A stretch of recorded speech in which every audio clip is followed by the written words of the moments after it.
IVF यानी कि वो उम्मीद जिसके सहारे लाखों परिवार माता पिता बनने का सपना पूरा करते हैं। लेकिन जरा सोचिए, अगर किसी माँ ने 9 महीने तक बच्चे को अपनी कोख में रखा हो, जन्म दिया हो और फिर एक दिन उसे पता चले कि वो बच्चा जैविक रूप से उसका है ही नहीं, तो उस माँ पर क्या बीतेगी। अब गुरुग्राम से सामने आया एक मामला ठीक ऐसा ही सवाल खड़ा कर रहा है। एक दंपत्ति का दावा है कि आईवीएफ प्रक्रिया के बाद पैदा हुई उनकी जुड़वा बेटियां उनकी बायोलॉजिकल संतान नहीं है। शक हुआ तो डीएनए टेस्ट कराया गया और रिपोर्ट्स ने पूरे परिवार की दुनिया को बदल कर रख दिया। अब सवाल सिर्फ मेडिकल लापरवाही का नहीं है, सवाल यह है कि अगर ये बच्चे उनके नहीं हैं तो उनके अपने बच्चे आखिर कहां हैं। इस पूरे मामले में क्या परिवार का दावा है, आप खुद सुनिए। नमस्कार, मेरा नाम राहुल राठौड़ है और जैसा कि मैं पहले ही बता चुका हूं कि हमारे साथ जो हुआ, हम लोग अपना आईवीएफ ट्रीटमेंट करवाने SCI IVF hospital Greater Kailash part 1 M block market में गए थे, डॉक्टर शिवानी सचदेव गौर के अंदर। हमारा आईवीएफ ट्रीटमेंट वहीं पर हुआ है। 13 फरवरी को हमारे एग्स पिकअप हुए थे, मेरा सीमेन कलेक्ट किया गया था और उसके अलावा 14 मई को सर आप लगा के चलिए वो एम्ब्रियो रिटर्न ट्रांसफर किए गए थे। 3 एम्ब्रियो रिटर्न ट्रांसफर किए गए थे सर। 2 एम्ब्रियो आज भी उसी हॉस्पिटल में है सर हमारे। जब 5 जनवरी को बच्चों का जन्म हुआ सर, तो छोटा बेबी जो है वो बिल्कुल ही डिफरेंट लग रहा था, नैन नक्श बिल्कुल फैमिली से मैच नहीं कर रहे थे। उस डाउट में सर हम लोगों ने डीएनए टेस्ट करवाया था और डीएनए टेस्ट में मतलब आप लगा के चलिए मैटरनिटी और पैटर्निटी दोनों ही टेस्ट फेल थे सर। उसके बाद सर तकरीबन 3 महीने तक सर हम लोग प्रशासन के पीछे घूमते रहे, पुलिस डिपार्टमेंट में आगे पीछे घूमते रहे कि हमारी एफआईआर लिख दी जाए, लेकिन एफआईआर रजिस्टर्ड नहीं की गई। फाइनली कोर्ट ने इंटरवीन किया, कोर्ट के डायरेक्शन पे एफआईआर हुई। नेक्स्ट डे जिस दिन एफआईआर हुई है, नेक्स्ट डे फिर सर अगेन उस पर इन्वेस्टिगेशन पे स्टे लगा दिया गया सर। उसके बाद 5 जून को जाके इन्वेस्टिगेशन ओपन हुई है और अब सर स्टेट एआरटी डिपार्टमेंट में हम लोग सर मार्च में होके आए हैं सर। फरवरी में मैंने हेल्थ मिनिस्ट्री को ये चीज बताई थी कि हमारे साथ क्या गलत हुआ है। आज तक सर एआरटी डिपार्टमेंट की तरफ से इस पे एक्शन नहीं लिया जा रहा सर। 2 बार सुनवाई रखी गई है और दोनों बार सुनवाई के नाम पे सिर्फ बुलाया गया है सर हम लोगों को।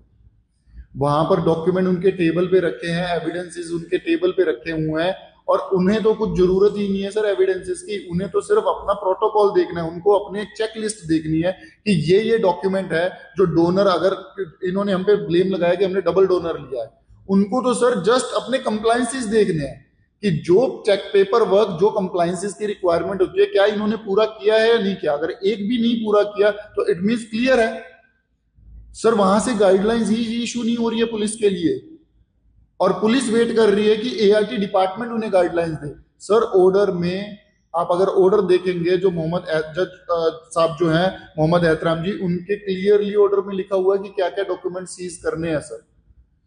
लेकिन इसको मेडिकल और इन्वेस्टिगेशन के बीच का ब्रिज बना के इस चीज को खींचा जा रहा है। मेरी सिर्फ और सिर्फ एक रिक्वेस्ट है, ये केस बहुत सिंपल है सर। हमारी 14 तारीख को एम्ब्रियो ट्रांसफर हुई थी और सर 5 जनवरी को बच्चे मैक्स में पैदा हुए सर। 14 मई से 3 दिन पहले और 3 दिन बाद का आप डेटा निकलवा लीजिए किन किन लड़कियों को ट्रांसफर किए गए हैं। और 5 जनवरी को तो और भी सिंपल है सर, अगर कोई ट्विंस पैदा हुआ है तो सर उसके साथ डीएनए मैच करवा लीजिए। इतने सिंपल केस को क्यों इतना डिफिकल्ट किया जा रहा है सर। इसमें मेडिकल वो चीजें और सारी सर, हम इन्वेस्टिगेशन के लिए गए थे, हम इन्वेस्टिगेशन मांगने गए थे, इसके अलावा हमारी कोई डिमांड नहीं थी। लेकिन आज जब ये पता चल रहा है कि कहाँ कितना अन्याय हो रहा है, आज चीजें कंक्लूजन पे पहुंच रही है।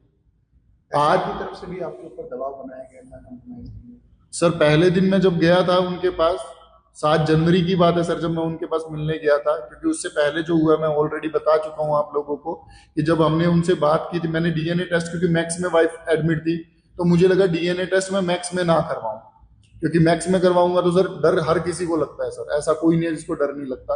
तो सर आप लगा के चलिए मैंने एससीआई में ही कॉल किया था सर। और जब आप लगा के चलिए पहले कॉल बहुत नॉर्मल थी, सेकंड कॉल पे आप लगा के चलिए उन्होंने कि सर आपके अगेंस्ट ये हो जाएगा, डेफेमेशन लग जाएगा, और चीजें हो जाएगी, मैक्स इन्वॉल्व है सर, बहुत बड़ा नाम है, हमारी रेपुटेशन बहुत ऊपर है सर, आपको डीएनए की क्या जरूरत पड़ रही है। अरे भाई बच्चा नहीं मिल रहा तभी तो डीएनए की वो होगी। और सर एक बात बताइए, मैं सिर्फ एक बात पूछता हूँ सर, जनवरी में मेरा ट्रीटमेंट शुरू हुआ था मेरी वाइफ का सर, डेली 4-4 इंजेक्शन लग रहे थे मेरी वाइफ को ट्रीटमेंट के दौरान। थाइस पे जगह नहीं बचती थी, स्वेलिंग इतनी हो जाती थी सर। सर जब इतने इंजेक्शन लग गए, इतने टेस्ट हो गए, मल्टीपल टेस्ट हो गए, जब हॉस्पिटल में जाके कम से कम 5-6 लाख रुपए का बिल आ गया हमारा अलग से, जो आईवीएफ हुआ वो अलग हुआ, उसमें इतने इन्होंने हजारों टेस्ट कर लिए, तो अगर एक टेस्ट बच्चे अगर नहीं मिल रहे तो क्या हम नहीं करवाएंगे? उसमें हमें मौत पड़ रही थी सर। अगर सच को जानना चाह रहे हैं और उसमें अगर एक टेस्ट करवा रहे हैं जो वो चीज की तरफ से वो हो रहा है, तो सर टेस्ट करवाना मेरा हक है, राइट है मेरा। अगर कुछ भी मुझे गलत लग रहा है, ये मेरी अवेयरनेस है, ये मेरी अवेयरनेस है, ये मेरे परिवार की अवेयरनेस है। अगर टेस्ट की रिपोर्ट नॉर्मल होती कोई प्रॉब्लम ही नहीं थी। अब एक तरफ वो माँ है जिसने बच्चों को 9 महीने तक अपनी कोख में रखा, दूसरी तरफ वो डीएनए रिपोर्ट है जो कुछ और कहानी बता रही है।